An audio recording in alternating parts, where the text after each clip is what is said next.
Hello everyone, I'm Tamish Pandit, final year medical student at UPHSD Philippines. And those who have been my subscribers for a while, they might already know that I have been looking forward to June 22 FMG examination and obviously I'm preparing for it.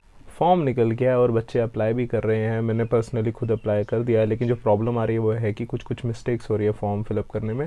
तो उनके बारे में मैं थोड़ा बताना शुरू करता हूँ कि आप अगर अभी तक आपने फॉर्म नहीं भरा तो आपको कैसे स्टेप वाइज चलना चाहिए. स्टार्ट करते हैं. सबसे पहले आपको वेबसाइट खोलनी है nbe.edu.in. उसके बाद वहाँ पे आपको FMG चूज़ करना है. FMG पे क्लिक करोगे तो आपको 3 ऑप्शंस मिलेंगे, जिनमें पहला है बुलेटिन फॉर जून 22 एग्ज़ामिनेशन. सबसे पहले आपको बुलेटिन डाउनलोड करना है और बुलेटिन में सारे इंस्ट्रक्शंस है, कुछ 50 पेजेस अराउंड के इंस्ट्रक्शंस है, वो आपको रीड करने हैं. उसमें आपको अच्छे से समझाया होगा वेदर आर यू एलिजिबल और नॉट, और what are the instructions to be followed while filling up the examination till the time of result, what are the things going to happen and how you should go about it. तो यहाँ पे आपको दिख रहा होगा important dates का chart मेरे side में, और वहाँ पे लिखा हुआ है कि online submission of application starting from 15 मार्च, जो कि ऑलरेडी निकल चुकी है, अंटिल 4 अप्रैल तक आप अपने फॉर्म सबमिट करवा सकते हैं. उसके बाद एडिट विंडो जो है, एडिट विंडो है कि अगर कोई मिस्टेक्स वगैरह रह गई है, because there are several documents that you need to upload for applying to FMG examination. तो उनमें अगर कुछ एरर्स हैं, कुछ मिस्टेक्स हैं, या फिर कुछ कुछ चीज़ें रह गई हैं पोस्ट करनी करेक्टली, तो उसका एडिट विंडो एक दिया हुआ है, वो है 8 अप्रैल टू 12 अप्रैल. फिर उसके बाद specially for photograph, signature and thumb impressions, क्योंकि इन चीज़ों में काफ़ी बार करेक्शन करनी पड़ती है, क्योंकि NBE इटसेल्फ आपको ईमेल करता है कि ये करेक्टली आपने नहीं एंटर करा है या फिर आपने करेक्टली नहीं भेजा है हमको, ये दोबारा भेजिए. तो इसके लिए एक सेपरेट एडिट विंडो दिया हुआ है which is from 3 May until 6 May. उसके बाद आगे लिखा हुआ है इशू ऑफ एडमिट कार्ड 27 मई को निकलेगा, और उसके बाद वो भी आपको एक ईमेल में आता है, उसको आपने प्रिंट आउट लेना होता है और उस पर अपनी फ़ोटो पेस्ट करनी होती है. उसकी भी प्रॉपर इंस्ट्रक्शंस दी हुई हैं बुलेटिन में. तो एग्जामिनेशन डेट है ऑब्वियसली 4 जून, जो हम सबको आइडिया था पहले से, और डिक्लेरेशन ऑफ रिज़ल्ट जो है 30 जून को रिज़ल्ट आ जाएगा. होपफुली सब पास हो जाए, इंक्लूडिंग माई सेल्फ. और यहाँ पे NBE जो है वो एक्सक्लूसिवली एक हेल्पलाइन नंबर देता है ओनली फॉर FMG एस्पिरेंट्स, और जिन्होंने FMG एग्जामिनेशन देना होता है. जो नंबर यहाँ पे अभी आपके स्क्रीन पे सामने दिख रहा है, और ईमेल आईडी भी दी हुई है, और इनका फ़ोन सपोर्ट काफ़ी अच्छा है. मतलब आपको हार्डली 5 मिनट वेट करना होता है and there is someone to respond, and जो रिस्पॉन्ड करते हैं और काफ़ी करेक्टली आपको गाइड करते हैं. आपको कुछ भी कन्फ्यूजन हो, कैसा सिली क्वेश्चन भी हो, आप उनसे क्लियर कर सकते हैं before submitting your application form. अब चलते हैं इंस्ट्रक्शंस, फॉर्म कैसे फिल करना है. सबसे पहली बात, पहले तो खुद देख लो तुम एलिजिबल हो कि नहीं. इफ़ यू हैव पास्ड और you have a passing certificate from your college which is equivalent to a foreign countries MBBS degree, मतलब अगर आप वहाँ प्रैक्टिस कर सकते हो उस लेवल का सर्टिफिकेट अगर आपका इशू हुआ है बिफोर 30 अप्रैल 22, इस डेट से पहले अगर इशू हुआ है, तो ही आप एलिजिबल हो FMG एग्जामिनेशन के लिए, अलॉन्ग विद एलिजिबिलिटी सर्टिफिकेट, जो कि I suppose you have already secured. तो ये 2 चीज़ें बहुत इंपॉर्टेंट है, और NBE आपको खुद गाइड करता है. अगर ये चीज़ें आपके पास नहीं हैं, या फिर आपके पास डॉक्यूमेंट्स भी आपको उम्मीद नहीं है कि टाइम पे मिल पाएंगे आपको, तो आप दो ही मत.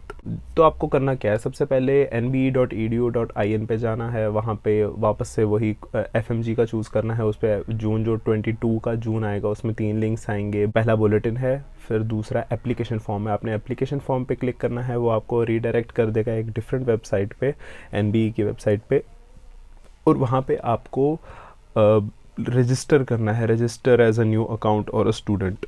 और उस रजिस्ट्रेशन में भी 2 ऑप्शन है, whether you are an agent या फिर आप एक स्टूडेंट है. अगर आप एक एजेंट है तो आप काफ़ी बच्चों का सेम आईडी से लॉगिन कर सकते हैं या फिर फॉर्म भर सकते हैं, और अगर आप स्टूडेंट है तो आप सिर्फ अपने लिए भर सकते हैं. और जब आप रजिस्टर करेंगे then you have to fill up email ID of yours. तो आप एक वो ईमेल आईडी चूज़ करें जो आप ऑफन यूज़ करते हैं अपनी और चेक करते रहते हैं, तो वो ईमेल आईडी चूज़ कीजिए. उसमें बेस्ड आपको एक OTP आएगा, तो वो सब सेटिंग आप रजिस्टर करना तो आता ही है, जैसे किसी भी ऐप पे करते हैं वैसा होता है. उसके बाद क्या होता है, उसके बाद ये NMC आपको, या फिर NBE रादर, आपको ईमेल भेजता है सेम ईमेल आईडी पे, जिसपे एक लॉगिन और पासवर्ड आता है. तो वो लॉगिन आईडी भी एक अलग सी होगी, अल्फ़ाबेट्स और अल्फ़ान्यूमेरिक होएगी, और पासवर्ड भी अल्फ़ान्यूमेरिक या फिर न्यूमेरिकल्स में होगा.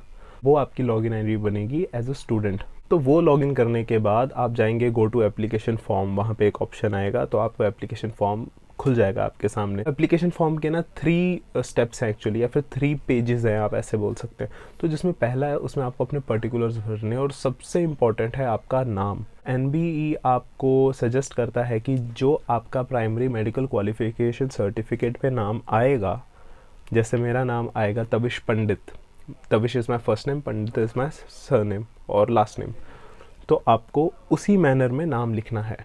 बट सबका नाम मेरी तरह सिंपल नहीं होता है, तो किसी के नाम में मिडिल नेम भी होता है, और कई बच्चे हैं जिनको काफ़ी ज़्यादा कन्फ्यूजन है, इंक्लूडिंग माई फ्रेंड्स।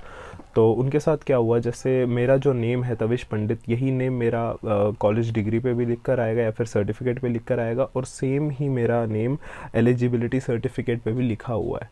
बट मेरे फ्रेंड्स का या फिर कुछ बच्चे आप में से होंगे जिनका जो अपना सरनेम पहले लिखते हैं और फर्स्ट नेम और मिडिल नेम उसके बाद लिखते हैं, तो वो काफ़ी डिस्क्रिपेंसी और कन्फ्यूजन हो रही है कि कौन सा फॉलो किया जाए। अगर सर्टिफिकेट का अलग है, जो मतलब कॉलेज की सर्टिफिकेट का अलग है और एलिजिबिलिटी सर्टिफिकेट का नेम अलग है, तो ऐसे केस में एनएमसी आपको या फिर एनबीई आपको गाइड करता है कि अपना नेम इस मैनर में एंटर करें, first name then middle name then last name चाहिए। स्टिल अगर आपको क्लैरिफिकेशन करनी है, आप उनके हेल्पलाइन नंबर पे कॉल करके कंफर्म कर सकते हैं और अपनी सिचुएशन समझा सकते हैं। उसके बाद आपको एंटर करना होता है कि वेदर यू आर एनआरआई और नॉट, तो मतलब ऐसे कुछ कुछ पर्टिकुलर्स है, आपका जेंडर, नेशनैलिटी वगैरह वगैरह। तो ये वाले जो पर्टिकुलर्स है ना फर्स्ट पेज वाले, ये बहुत इंपॉर्टेंट है करेक्ट फिल करने, क्योंकि ये दोबारा एडिट नहीं हो सकते। अगर आपने एक बार एंटर कर दिए ये और प्रोसीड कर दिया, ये दोबारा एडिट नहीं हो सकते। तो ये पहला स्टेप है ना, ये काफ़ी कॉशियसली और सब कुछ कंफर्म करके श्योर करके ही फिलअप करना। उसके बाद सेकंड पेज आ जाता है जिसमें आपको अपना बाकी चीज़ें भरनी होती हैं, एड्रेस वगैरह वो सब भर ही लेंगे, कुछ खास उसमें बताने वाला नहीं है। और उसके बाद आता है जिसमें आपने पीसीबी में, फिजिक्स केमिस्ट्री बायो में, या फिर जो अदर मतलब टॉप 5 सब्जेक्ट्स जो आपके 12th में थे उसमें कितना स्कोर किया आपने, वो बताना है।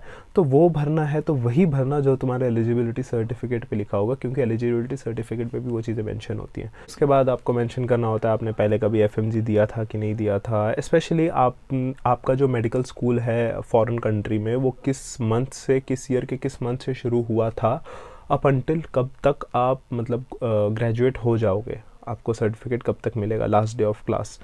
तो उसके लिए मैं स्पेशली फ़िलीपींस वाले बच्चों के लिए बोलना चाहूँगा जो पहले बीएस करते हैं उसके बाद एमडी करते हैं, तो अपना बीएस का स्टार्टिंग ईयर मत लिखना, अपना एमडी का स्टार्टिंग जब होती है वो लिखना, क्योंकि हम भी वही भर रहे हैं और जो मेरे फ्रेंड्स जो ऑलरेडी पास आउट कर चुके हैं उन्होंने भी वही भरा है। तो बीएस वाला मत भरना, फालतू में ड्यूरेशन मत बढ़ाना अपनी, क्योंकि एनबी को सब पता चलता है। उसके बाद वो पूछता है कि एलिजिबिलिटी सर्टिफिकेट आपने कब सिक्योर करा, आपको कब मिला। तो उसमें मैं बोलना चाहूँगा कि जैसे अब ना पिछले 2-3 साल में काफ़ी अलग अलग पैटर्न आया है सबका, क्योंकि पहले एमसीआई था, तो मेरा एलिजिबिलिटी सर्टिफिकेट एमसीआई के टाइम का है। तो एमसीआई के टाइम पे डेट कहाँ लिखी होती है, जहाँ लास्ट में राइट साइड में सिग्नेचर होता है ऑफिशियल का, एमसीआई के ऑफिशियल का, उसके नीचे छोटी छोटी डेट लिखी होती है, तो वो लिखना। उसके बाद रिसेंट वाला एनएमसी वाला जो एलिजिबिलिटी सर्टिफिकेट आ रहा है उसमें डेट का फॉर्मेट ही अलग लिखा हुआ है उन्होंने, उसमें उन्होंने ईयर, मंथ, फिर डे है, तो उसमें भी बहुत कन्फ्यूजन है। तो याद रखना वो इस मैनर में है, ईयर, मंथ, डे। जहाँ पे डाउट हो ना कंफर्म कर लेना। फिर उसके बाद आपको अपना सेंटर वगैरह भी भरना होता है कि आपको कौन सा सेंटर करना है, तो स्टेट, डिस्ट्रिक्ट या फिर जो भी आपका नियरेस्ट लोकेशन है, आप जितना जल्दी भरोगे उतना ही आपको आपकी चॉइस का सेंटर मिलेगा। फॉर एग्जांपल अगर आप 4 दोस्त हो और आपने डिसाइड करा है कि हमको एक ही सेंटर में एग्ज़ाम देना है, तो मेक श्योर कि आप एक ही साथ रजिस्टर कर रहे हो और एक ही साथ पेमेंट कर दो एप्लीकेशन की। अब बात आती है फ़ोटोज़ वगैरह अपलोड करने की। मेक श्योर कि आपका जो लैपटॉप है या फिर आपका कंप्यूटर है तो उसमें एक वेबकैम ऑलरेडी हो। आई रेकमेंड, ये बात मैं बताना भूल गया, कि जो आपका ब्राउज़र है ना, इसको या तो इंटरनेट एक्सप्लोरर रखना या तो गूगल क्रोम रखना, ठीक है, कि बिकॉज देर आर चांसेस कि जो दूसरे होते हैं ना ब्राउज़र, ओपेरा, फायरफॉक्स वगैरह, उसमें शायद कुछ ब्लॉकर लगे होते हैं, ऐड ब्लॉकर वगैरह, तो उसमें इश्यूज़ हो जाते हैं कई बार। तो गूगल क्रोम और इंटरनेट एक्सप्लोरर। फिर उसके बाद आपके पास एक वेबकैम होना चाहिए, क्योंकि आपको एक लाइव फोटोग्राफ खींचनी है वाइट बैकग्राउंड के साथ। तो सबसे पहले तो जो ऑलरेडी सिंपल फ़ोटो अपलोड करनी है, 3.5:4.5, 3.5:4.5 ये होने चाहिए मार्जिन्स। ये सेंटीमीटर में बता रहा हूँ। तो इसमें कई लोग होंगे जो फ़ोटोग्राफ शायद घर में खींच रहे हो अच्छी लाइटिंग के साथ, वो आपकी मर्ज़ी है, बट स्टिल मेक श्योर कि आपका फेस जो है 75 to 80% आपका फेस दिखे फ्रेम में। इसको ये पासपोर्ट साइज़ बोलते हैं, लेकिन अगर आपके पास सॉफ्ट कॉपी और घर में खींच रहे हैं तो आप किसी ऐप के थ्रू इसको या तो अपने फ़ोन में एडिट कर लो, क्रॉप कर लो इस डायमेंशन में, या फिर ऑनलाइन ब्राउज़र पे गूगल पे सिंपल सर्च करो कि क्रॉप बाय डायमेंशंस और सेंटीमीटर्स, तो काफ़ी वेबसाइट्स मिलेंगी, आप उस पर डाल के अपनी फ़ोटो क्रॉप कर सकते हैं। बट मेक श्योर एक वाइट बैकग्राउंड हो, आप स्माइल वगैरह नहीं कर रहे, कोई एक्सप्रेशंस नहीं डाल रहे, कोई गॉगल्स वगैरह नहीं डाल रहे, बी नीट एंड क्लीन और जैसे हो वैसे ही। और ज़्यादा कोई बचपन की फ़ोटो मत डाल देना, 3 मंथ्स के अंदर अंदर की फ़ोटो डालनी है जो मतलब रीसेंट लगे। अगर दाढ़ी है तो दाढ़ी में ही होनी चाहिए, ऐसा ना हो क्योंकि लाइव फ़ोटो भी लेनी है साथ के साथ, ज़्यादा डिफरेंस नहीं होना चाहिए। के बाद उसको उस डायमेंशन में कट करने के बाद उसके बाद अपलोड करना है। जो अपलोड करना है, अपलोड की फ़ाइल साइज़ उन्होंने वहाँ लिखी हुई है, वो भी कोई बड़ा बात नहीं है यार, कितने फॉर्म भरे हैं आज तक, रिसाइज़ वगैरह सब कर लेते हैं ऑनलाइन। तो इसके बाद जो लाइव फ़ोटोग्राफ है, नॉर्मल फ़ोटो अपलोड करने के बाद लाइव फ़ोटो आप लीजिए, अच्छी लाइटिंग रखना कैमरा में, वेबकैम जो है वो कनेक्टेड होना चाहिए आपके लैपटॉप से, वाइट बैकग्राउंड होना चाहिए और एक नॉर्मल बिना कोई फालतू एक्सप्रेशन के, बिना दांत दिखाए फ़ोटो लेनी है। अब आ गया सिग्नेचर और थंब इम्प्रेशन का। थंब, लेफ़्ट थंब याद रखना। तो सबसे पहले एक वाइट बॉन्ड पेपर लो या फिर वाइट शीट लो, उसमें आपको बॉक्स बनाना है, ठीक है। बॉक्स बनाओ 1.5 centimetre, okay, and 3.5 centimetre. Dimensions आप कंफर्म कर सकते हैं बुलेटिन से।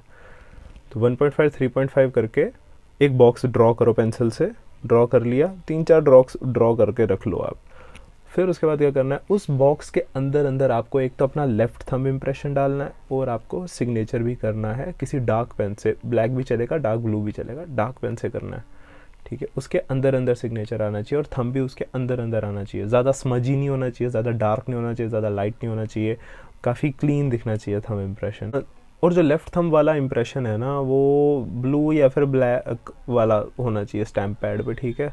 मैंने तो और ही जुगाड़ कर दिया था, मैंने तो इस पर पेन चलाया क्योंकि मेरे पास स्टैम्प पैड नहीं था, पेन चला के अच्छे से फिर इससे अंगूठा छाप मारा, ठीक चला। मैंने 3 चीज़ें आपको अभी तक बताई है ना, फोटोग्राफ, सिग्नेचर और थंब इम्प्रेशन। इसके लिए अलग एडिट विंडो है और इसके लिए इसको पर्सनली, मतलब एनएमसी में या फिर एनबीई में बैठे हुए लोग ना पर्सनली चेक करते हैं, वेरीफाई करते हैं कि ठीक है कि नहीं, तो मेक श्योर ठीक रहे। तो ये जो बॉक्सेस में आपने सिग्नेचर और थंब वगैरह कर लिया, उसके बाद थंब की अलग से फ़ोटो लो और सिग्नेचर की अलग से फ़ोटो लो। और फ्लैश यूज़ करने की ज़रूरत नहीं है, लाइटिंग रखना लेकिन फ्लैश नहीं, ज़्यादा ब्राइट नहीं होना चाहिए, एक्सपोजर नहीं होना चाहिए। और बाद में उसको उसी जो पेंसिल का बॉक्स बनाया ना आपने, उसी के डायमेंशन के आसपास उसको क्रॉप करो कि मतलब पेंसिल की लाइन भी दिख जाए कि हाँ बॉक्स में बनाया है, और जस्ट उसके बाहर मार्जिन तक क्रॉप कर लो और वो चीज़ अपलोड कर लो। अगेन उसको कुछ 400 KB से 400 KB से कम रखना है, तो वो आप कर लेना।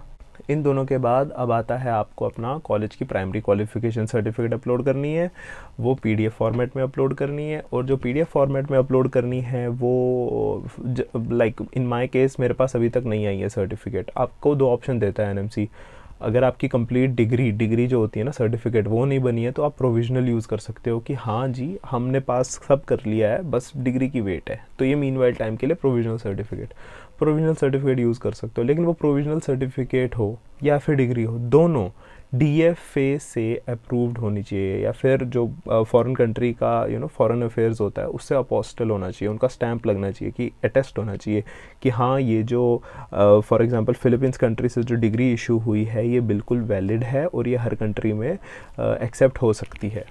तो वो आपको अपलोड करना है PDF फॉर्मेट में। मेरे केस में मैंने फ़िलहाल, क्योंकि मेरा अभी तक बना ही नहीं है प्रोविजनल और मेरे को पता भी नहीं मतलब लास्ट डेट जो एडिट विंडो है तब तक मेरे पास आएगा कि नहीं,